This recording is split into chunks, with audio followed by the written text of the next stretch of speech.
Hello बच्चों। तो आज अपना जो अपन स्टार्ट किया था हमने है ना, some basic concept of chemistry, mole concept, उसका आज लेक्चर नंबर 2 है। तो आज हम फोकस करेंगे। देखो, लेक्चर नंबर 1 में हमने पढ़ लिया एटॉमिक मास यूनिट के बारे में, पढ़ लिया हमने मोल का डेफिनेशन कर लिया और हमने मोल कैलकुलेशन भी कर लिया है ना। मोल कैलकुलेशन के मैंने आपको 3 तरीके बताए। पहला, जब मास गिवन हो, है ना। दूसरा, जब आपके पास नंबर ऑफ एटम्स, मॉलिक्यूल वगैरह दे रखे हो। और तीसरा, जब आपके पास कोई भी वॉल्यूम, गैसेस वॉल्यूम्स गिवन है। तो तीसरा आज हम पढ़ेंगे। नेक्स्ट जो टॉपिक्स में पढ़ेंगे वो है कॉन्सेंट्रेशन टर्म्स। तो कॉन्सेंट्रेशन टर्म्स इंपॉर्टेंट है क्योंकि 11th के साथ साथ ये आपको 12th में भी काम आएगा। कॉन्सेंट्रेशन टर्म्स जो है तो सिर्फ 11th में नहीं, ये 12th में भी काम आएगा। 12th में जब आप लिक्विड सॉल्यूशन चैप्टर पढ़ोगे तो उसमें बहुत सारे कॉन्सेंट्रेशन टर्म का यूज होता है। तो कॉन्सेंट्रेशन टर्म्स बताता क्या है? कॉन्सेंट्रेशन टर्म्स नॉर्मली बताता है, देखो, कॉन्सेंट्रेशन या फिर मैं बोलूँ कॉन्सेंट्रेटेड जो लिक्विड होता है, कॉन्सेंट्रेटेड लिक्विड में क्या होता है, अमाउंट ऑफ सॉल्यूट ज़्यादा होता है ना। अगर हम कंपेयर करें उसको डाइल्यूट सॉल्यूशन से, तो डाइल्यूट सॉल्यूशन का मतलब होता है उसमें आपके पास सॉल्वेंट ज़्यादा है, और कॉन्सेंट्रेटेड का मतलब उसमें सॉल्यूट ज़्यादा, अमाउंट ऑफ सॉल्यूट ज़्यादा है। तो जो भी कॉन्सेंट्रेशन टर्म्स होते हैं वो आपको ये बताते हैं कि भाई अपने पास कितना सॉल्यूट प्रेजेंट है, कितने अमाउंट ऑफ सॉल्यूशन में या कितने अमाउंट ऑफ सॉल्वेंट में। अलग अलग तरीके हैं कि कोई आपको सॉल्वेंट के रिस्पेक्ट में बताता है, कोई आपको सॉल्यूशन के रिस्पेक्ट में बताता है। तो अब इसमें कॉमनली जो टर्म्स होते हैं, जैसे परसेंटेज होता है, wait by wait. Percent weight by wait क्या बताता है आपको, या फिर इसको मास, परसेंटेज मास भी बोल सकते हो आप। परसेंट वेट बाय वेट क्या बताता है? ये बताता है मास of solute upon mass of solution, ठीक है। और परसेंटेज है तो मल्टीप्लाई बाय 100 करना पड़ेगा। फॉर एग्जांपल, मान लो आपके पास percentage x% weight by weight है, ठीक है। तो इसका मतलब क्या है? इसका मतलब आपके पास x ग्राम सॉल्यूट है इन 100 gram of solution. 100 gram solution में आपके पास x ग्राम सॉल्यूट प्रेजेंट है। वैसे ही दूसरा अपने पास क्या है, परसेंटेज वेट बाय वॉल्यूम। ये क्या बताता है? ये बताता है आपको मास ऑफ सॉल्यूट। अगर आप इसको ग्राम में ले रहे हो तो वॉल्यूम ऑफ सॉल्यूशन आपको ml में लेना पड़ेगा, ठीक है। थर्ड आप बोल सकते हो परसेंट वॉल्यूम बाय वॉल्यूम। ये आपको बताता है volume of solute upon volume of solution, multiply by 100 सब में कर देंगे क्योंकि हम परसेंटेज निकाल रहे हैं। अब नॉर्मली ये फर्स्ट एंड सेकंड बहुत ज़्यादा यूज होता है, थर्ड वाला उतना ज़्यादा यूज नहीं होता है, बट मान लो अगर क्वेश्चन में कभी दे दिया तो यूज कर सकते हैं। फर्स्ट वाला रिलेटेड है आपका जब आप मोलैलिटी निकालोगे, सेकंड वाला जब आप मोलैरिटी निकालोगे। तो ये सारे आपके पास काम आएंगे, ठीक है।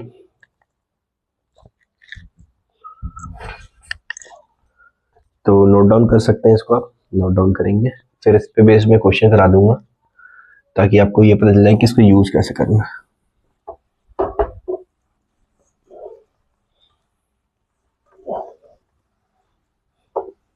देखो, अगर मोल कॉन्सेप्ट आप अच्छे से पढ़ोगे तो मोल कॉन्सेप्ट उतना डिफिकल्ट नहीं है जितना लोगों ने सब बता रखा है, या लोगों ने इसको इसके बारे में अफवाह फैला कर रखी उतना डिफिकल्ट नहीं है ना। तो जैसे कि एग्जांपल अगर मैं लूँ, find percent weight by weight of a solution having 20 gram of solute dissolved in 100 gram of water. अब देखो, बचपन में आपने पढ़ा होगा कि जो सॉल्यूशन होता है वो दो चीजों से मिलकर बना होता है। सॉल्यूशन में आपका सॉल्यूट होता है और सॉल्वेंट होता है। तो अगर आपको सॉल्यूशन का मास चाहिए तो आपको क्या करना पड़ेगा, सॉल्यूट प्लस सॉल्वेंट का मास दोनों को ऐड करना पड़ेगा। तो 1 मिनट पॉज करके आप ट्राई कर सकते हो इसको। तो परसेंट वेट बाय वेट क्या हो जाएगा, मास ऑफ सॉल्यूट। सॉल्यूट का मास कितना दे रखा अपने को, 20, upon mass of solution. Solution क्या हो जाएगा, solute plus solvent. Multiply by 100, तो ये हो गया 20/120 इंटू 100, तो 100/6%। इसको आप 50/3 भी कर सकते हो, या फिर आप इसको 16.67% भी लिख सकते हो। ठीक है, ये आपका परसेंट वेट बाई वेट आ गया। तो परसेंटेज वेट बाई वेट के क्वेश्चन एलिमेंट्री होते हैं, डिफिकल्ट नहीं होते। क्लास 9th में अगर आप अच्छे से पढ़ते होंगे तो क्लास 9 में भी आपको किसी ने पढ़ाया होगा। अगर बाई चांस अगर मैंने पढ़ाया होगा तो मैंने आपको बताया होगा क्लास 9 में ये चीज़ मैंने बता दी होगी। तो बेसिकली ये क्लास 9th का ही कॉन्सेप्ट है, जहाँ पर आप कॉन्सेंट्रेशन टर्म के बारे में पहले पढ़ते हो सबसे पहले। अब इसमें मेनली जो इम्पोर्टेंट है कॉन्सेंट्रेशन टर्म, वो है आपके पास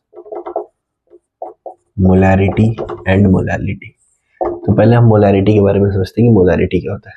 तो मोलैरिटी होता है आपका अमाउंट ऑफ सॉल्यूट डिसॉल्विंग पर litre of solution. 1 litre solution में आपके पास कितना अमाउंट है ना सॉल्यूट डिसॉल्व है, और वो अमाउंट हम मोल्स में कैलकुलेट करते हैं। तो मोलैरिटी डेफिनेशन नहीं लिख रहा हूँ मैं, डायरेक्टली इसका फॉर्मूला लिख रहा हूँ, डेफिनेशन में बोल चुका हूँ ऑलरेडी। तो ये हो जाता है आपके पास moles of solute upon volume of solution in litre. ये सोचने मतलब ये ध्यान रखने वाली बात है कि यहाँ पर जो सॉल्यूशन का वॉल्यूम है उसको लीटर में लेना है। सर हमको लीटर में चेंज करने नहीं आता, कोई बात नहीं, 1 ml इक्वल टू 10⁻³ ठीक है। इसका मतलब अगर आपको ml को लीटर में चेंज करना है ना, डिवाइड बाय 1000 करना पड़ेगा। ये हो गया मोलैरिटी है ना। मोलैरिटी को हम कैपिटल M से डिनोट करते हैं, कैपिटल M। जो इसका यूनिट आता है वो आता है मोल पर लीटर, या फिर इसको हम मोलर करके भी बोलते हैं, या फिर कैपिटल M भी लिखा हुआ है, इसका मतलब आपको मोलैरिटी दे रखी है। मोलैरिटी के बाद एक टर्म आता है concentration term, that is molality. Molality क्या होता है? तो जो मोलैलिटी है वो होता है मोल्स ऑफ सॉल्यूट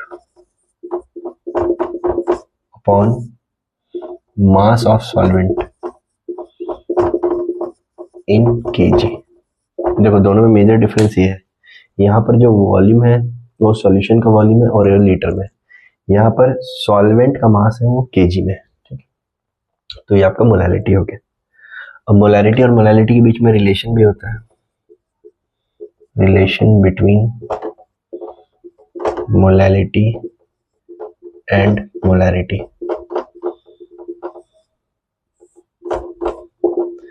मोलैलिटी को स्मॉल m से डिनोट करते हैं, इसके लिए अगर आप यूनिट लिखना चाहोगे तो यूनिट लिख सकते हो। इसके लिए यूनिट क्या हो जाएगा, मोल पर केजी। Yes, very good. या फिर इसको मोलाल बोलते हैं और स्मॉल m से डिनोट कर सकते हो।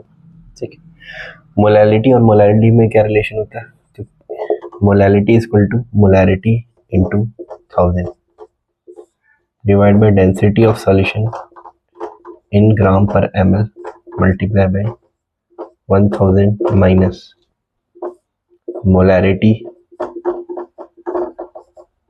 Into molar mass of solute. तो ये आपका मोलैलिटी और मोलैलिटी में, मोलैरिटी एंड मोलैरिटी में रिलेशन हो गया। ठीक, अब ये रिलेशन कहाँ यूज करना है? ये रिलेशन आप यूज कर सकते हो जब आपको क्वेश्चन में डेंसिटी गिवन हो, या डेंसिटी पूछ दिया हो, या फिर कोई एक टर्म आपको नहीं पता, जैसे मोलैलिटी नहीं पता, मोलैरिटी पता है, मोलैरिटी पता है, मोलैलिटी नहीं पता है ना, तो एक अननोन। ठीक है, ये तो अपने को पता ही है कि अगर अपने को 2 अननोन है तो अपने पास 2 इक्वेशन बननी चाहिए, है ना। नंबर ऑफ वेरिएबल्स या number of unknowns is equal to number of equation. अगर वो नहीं बन पा रहा है तो फिर वहां पर आप सॉल्व नहीं कर सकते उसको। ठीक है, तो सिंपल सी चीज है, बट ये बहुत इंपॉर्टेंट है कि आपको उतनी इक्वेशन की जरूरत है आपके पास जितने अननोन है। अगर आपके पास एक अननोन है तो आपका एक इक्वेशन से वो सॉल्व हो जाएगा। तो चलो, मोलैरिटी और मोलैलिटी के बीच में एक क्वेश्चन हम ट्राई कर सकते हैं, या फिर पहले सिंपली सबके ऊपर एक सिंपल सा क्वेश्चन करा देता हूँ मैं। जैसे कि आपको बोल दिया कि find molarity of a solution having 20 gram NaOH dissolved in 100 ml of solution. Simple सा क्वेश्चन है, बिल्कुल बेसिक क्वेश्चन है मोलैरिटी का। तो मोलैरिटी का डेफिनेशन क्या पढ़ा हमने, molarity is equal two moles of solute. अब यहाँ पर आपको मास दिया, मोल तो देने रखे, तो फिर मोल कैलकुलेट करेंगे, तो मोल क्या हो जाएगा, mass divide by molar mass. तो मास यहाँ पर क्या दे रखा है 20, मोलर मास कितना हो गया 40, divide by volume of solution in litre, यहाँ ml में दे रखा है आपको, तो 100 डिवाइड बाय 1000। ठीक है, फिर से एक बार देखिए क्या किया है मैंने, यहाँ ऊपर में मैंने सॉल्यूट के मोल निकाले। सॉल्यूट के मोल लास्ट लेक्चर में हमने सीखा था mass divide by molar mass, और नीचे में हमने वॉल्यूम लिया हुआ है वो लीटर में चेंज कर दिया, ml में दे रखा था। अब इसको आप सॉल्व करोगे तो ये 1/2 हो गया और ये 1/10। ठीक है, अब कई बच्चों को ये सॉल्व करने नहीं आता, तो उसका एक सिंपल तरीका है कि आप ऊपर नीचे को मल्टीप्लाई करो, दोनों को मल्टीप्लाई कर दो। ठीक है, अगर सॉल्व नहीं करने आ रहा, सॉल्व करने आ रहा तो बहुत अच्छी बात है। ये 1/2 हो गया और ये 1/10 हो गया, तो आंसर हो गया 5 मोलर या 5 मोल पर लीटर। ठीक है, अब यहीं पर अगर मैं क्वेश्चन आपको दे दूं कि find molarity of a solution having 10% weight by volume of CaCO3। ठीक है, अब यहाँ पर आपको अलग अलग ना देके उसने परसेंटेज दे दिया है ना, आप 10% वेट बाय वॉल्यूम दे दिया, तो यहाँ से क्या निकाल सकते हो आप, यहाँ से आप सॉल्यूट का मास निकाल सकते हो, साथ में जो सॉल्यूशन का वॉल्यूम है उसको भी कैलकुलेट कर सकते हो। तो इसका मतलब क्या हुआ 10% का मतलब क्या हुआ, इसका मतलब हुआ कि आपके पास 10 ग्राम सॉल्यूट है और सॉल्यूट के अपने पास CaCO3, तो 10 ग्राम CaCO3 है इन 100 ml सॉल्यूशन। तो यहाँ से आपको दोनों अननोन मिल गए जिसकी मेरे को जरूरत थी। तो मोलैरिटी क्या हो गया आपके पास, मोल्स, मोल्स क्या हो जाएंगे, mass divide by molar mass. CaCO3 का मोलर मास 100 होता है, 100/1000, तो ऊपर भी 1/10 नीचे भी 1/10 इक्वल टू 1, ये आपका हो गया 1 मोलर या फिर मोल पर लीटर। ठीक है, क्लियर है, कोई डाउट। तो ये बिल्कुल बेसिक क्वेश्चंस हैं जो कि एग्जाम में भी ऐसी बेसिक क्वेश्चंस ही आते हैं, डायरेक्ट नहीं आएंगे, है ना, इनका एप्लीकेशन पार्ट आता है। हो सकता है आपको ये निकालने के बाद कुछ और पूछ रहा हो। तो ये तो बात हो गई मोलैरिटी की। मोलैरिटी में भी हम ऐसी सिंपल सिंपल क्वेश्चन देख सकते हैं। ठीक है, तो find molarity of a solution having 20% weight by weight solution of NaOH। 2 minute के लिए पॉज करेंगे और ट्राई करेंगे, है ना। चलिए सॉल्यूशन, तो मोलैरिटी का डेफिनेशन क्या पढ़ा हमने, मोलैरिटी का डेफिनेशन पढ़ा हमने moles of solute upon mass of solvent in KG. इस 20% वेट बाय वेट का मतलब क्या होगा, इसका मतलब हो गया कि 20 ग्राम सॉल्यूट है अपने पास इन 100 ग्राम सॉल्वेंट, ये चीज याद रखना, सॉरी 100 ग्राम सॉल्यूशन। तो 20 ग्राम सॉल्यूट है मेरे पास और 100 ग्राम सॉल्यूशन है, तो सॉल्वेंट कितना हो जाएगा, यहाँ से सॉल्वेंट हो जाएगा 80 ग्राम। पहला मिस्टेक यही करते हैं बच्चे कि यहाँ पर सॉल्वेंट का मास नहीं निकालते हैं। अब सॉल्यूशन का मास लेके चलोगे 100 ग्राम, ऑप्शन तो मिलेगा लेकिन फिर पछतावा के अलावा, अफसोस के अलावा कुछ नहीं मिलेगा। तो मोलैरिटी जो हो जाएगा वो हो जाएगा मोल्स ऑफ सॉल्यूट, तो solute 20, molar mass 40 upon mass of solvent 80/1000 KG में चेंज कर दिया हमने। ये हो गया 1/2 और ये हो गया 8/100, तो ये हो गया 100 डिवाइड बाई 16। इसको सॉल्व कर सकते हैं फर्दर हम, तो 52 से अगर कैंसिल करेंगे तो 8, 25/4, 6.25 के आसपास ये वैल्यू आती है। ठीक,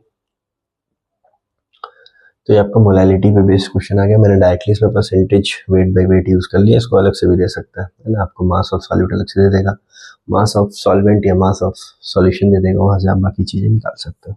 ठीक, तो एक हम फिर वो रिलेशन वाला क्वेश्चन भी ट्राई कर सकते हैं कि वैसे क्वेश्चन कैसे आएंगे।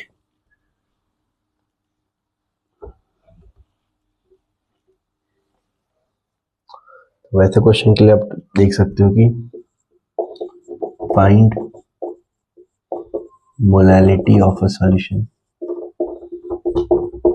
हैविंग 2 मोलर, है ना, यहाँ आपको मोलैरिटी दे दी है, मोलैलिटी पूछ रहा है, 2 molar of NaOH if density of solution is 0.5। ठीक है, देखो मोलर दे दिया मतलब मोलैरिटी दे दिया, मोलैरिटी हमको पूछ रहा है एक अननोन, और डेंसिटी भी दे दिया, तो हमारे पास एक ही अननोन बच रहा है, दैट इज मोलैलिटी। तो मोलैलिटी के लिए फॉर्मूला क्या था, molarity 2 into 1000 into density 0.5 into 1000 minus molarity 2 into molar mass of solute which is 40। तो हो गया आपके पास 2 इंटू 1000 डिवाइड बाई 500 माइनस 80, तो ये हो गया आपके पास 420। ठीक है, फर्दर आप इसको सॉल्व कर सकते हो, तो 100 डिवाइड बाई 21। अब यहाँ पर 100 डिवाइड बाई 21 आने के बाद अब आपको 21 से इसको डिवाइड नहीं करना है, पहली बात, क्योंकि उतना टाइम नहीं होता नीट के एग्जाम में कि आप 21 से डिवाइड कर लो। ठीक है, तो इसको हम करेंगे अप्रोक्सीमेट करेंगे हम 21 को हम अप्रोक्सीमेटली 20 लेके चल लेंगे, तो हमारे पास वैल्यू जो आ रही है 5। ठीक, बट हमने डिनोमिनेटर यहाँ पर क्या किया, छोटा किया, तो डिनोमिनेटर एक्चुअली बड़ा था, हमने किया छोटा, तो अगर डिनोमिनेटर बड़ा होता तो वैल्यू क्या आती, छोटी आती। ठीक है, तो इसका मतलब जो आंसर होगा वो 5 से छोटा होगा, लेस देन 5 होगा। तो ऐसे करके आप अप्रोक्सीमेशन यूज कर सकते हो। मैंने बोला अप्रोक्सीमेशन आप करते करते सीखोगे, अप्रोक्सीमेशन ऐसा नहीं कि एक दिन में आपको बता दिया आपको अप्रोक्सीमेशन आ जाएगा। ठीक है, धीरे धीरे क्वेश्चन सॉल्व करेंगे, अप्रोक्सीमेशन आप सीखते जाओगे। ठीक है,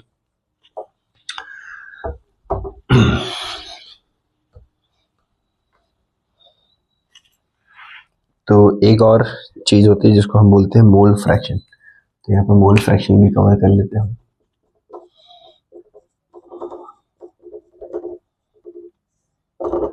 ठीक है, तो मान लो आपके पास कोई कंटेनर है जिसमें आपके पास 2 चीजें हैं, ए एंड बी, ए के मोल है Na, बी के मोल है Nb। तो अगर आपसे बोलते हैं मोल फ्रैक्शन ऑफ ए, तो आप क्या करोगे, moles of A divide by total moles, moles of A divide by total moles. वैसे अगर आपसे बोलता है मोल फ्रैक्शन ऑफ बी, तो हो जाएगा आपके पास बी के मोल डिवाइड बाई टोटल। तो फ्रैक्शन क्या बताता है, फ्रैक्शन में एक्चुअली बताता है कि टोटल, जैसे कि मान लो आपकी क्लास में 10 लड़के हैं 10 लड़की है, तो अगर मैं बोलूँ कि फ्रैक्शन ऑफ बॉयज कितने हैं, तो फ्रैक्शन ऑफ बॉयज कितना हो जाएगा, बॉयज कितने हैं divide by total number of student, तो 10 डिवाइड बाई 20 दैट इज 1/2। ऐसे गर्ल्स के लिए भी क्या आएगा 1/2। अब फ्रैक्शन आप किसी भी चीज का निकाल सकते हो, मोल फ्रैक्शन मतलब मोल का फ्रैक्शन निकालना है। ठीक है, और अगर आप जब भी जो मोल फ्रैक्शंस होंगे उनको जब भी ऐड करोगे तो that will add up to 1 के इक्वल होगा। तो जैसे यहाँ पर अगर हम mole fraction of A plus mole fraction of B solve करेंगे तो हमेशा 1 के इक्वल आएगा। ठीक है, अभी तो यहाँ 2 कंपोनेंट है ए और बी, मतलब 3 कंपोनेंट होते हैं, तो A plus B plus C, mole fraction of A plus mole fraction of B plus mole fraction of C, उसको करते हैं तो वैल्यू क्या आ जाती है, 1 आ जाती है। तो मोल फ्रैक्शन के लिए कुछ नहीं करना है, मोल डिवाइड बाय टोटल मोल कर देना। अब ये मोल फ्रैक्शन में इसलिए बता रहा हूँ क्योंकि मोलैलिटी और मोल फ्रैक्शन में रिलेशन होता है, तो relation between molality and mole fraction, जिसके ऊपर डायरेक्ट क्वेश्चन आए हैं एग्जाम में, आगे भी आ सकता है। ठीक है, तो यहाँ से आप मोल फ्रैक्शन, जो मोलैलिटी है, मोलैलिटी इक्वल टू होता है मोल fraction of solute upon mole fraction of solvent, जिसको आप 1 minus mole fraction of solute भी लिख सकते हो, multiply by 1000 multiply by molar mass of solvent. ये एक फॉर्मूला है आपके पास मोलैलिटी और मोल फ्रैक्शन का। ठीक, तो यहाँ से अब जैसे कि मान लो आपके पास एक क्वेश्चन आ गया कि find molality of aqueous solution. अब एक्वस सॉल्यूशन बोल दिया, इसका मतलब सॉल्वेंट आपके पास वाटर हो गया, तो मोलर मास ऑफ सॉल्वेंट आ गया आपके पास, having mole fraction of solute is equal to 0.5। मान लो ये क्वेश्चन सिंपल से क्वेश्चन अज्यूम कर लेते हैं, तो ये मोलैलिटी क्या हो जाएगा, मोल फ्रैक्शन ऑफ सॉल्यूट कितना है 0.5। तो सॉल्वेंट का भी कितना हो जाएगा, सॉल्वेंट के लिए क्या करोगे आप, मोल फ्रैक्शन ऑफ सॉल्वेंट क्या हो जाएगा, ये हो जाएगा 1 minus mole fraction of solute. ठीक है, तो 1 minus 0.5 which is 0.5 ultimately 1000 divide by 18। Water का जो मोलर मास है 18 है, 0.5 बाई 0.5, 0.5 कैंसिल हो गया आपका। अब ये वैल्यू आप याद रख लो क्योंकि ये वैल्यू बार बार आएगी, ये आता है 55.55, कैंसिल हो गया तो मोलैरिटी आ गई 55.55 मोलर। ठीक है, तो ये कुल मिला के आपका कॉन्सेंट्रेशन टर्म्स मैंने आज कवर कर दिया है। ठीक है, बाकी फिर हम नेक्स्ट लेक्चर में ट्राई करेंगे। देखो वीडियो बहुत बड़ा है, बनाने की कोशिश नहीं कर रहा हूँ मैं, क्योंकि हो सकता है कि आपको बड़ी वीडियो देखने में मज़ा नहीं है ना। देखो क्या होता है ना, आजकल हमको शॉर्ट्स देखने की आदत है, बट फिर भी क्वालिटी कंटेंट है तो आप देख सकते हो, बट फिर इसके बाद वाली वीडियो ट्राई करेंगे इससे बड़ी बनाने की। Okay, thank you, good night.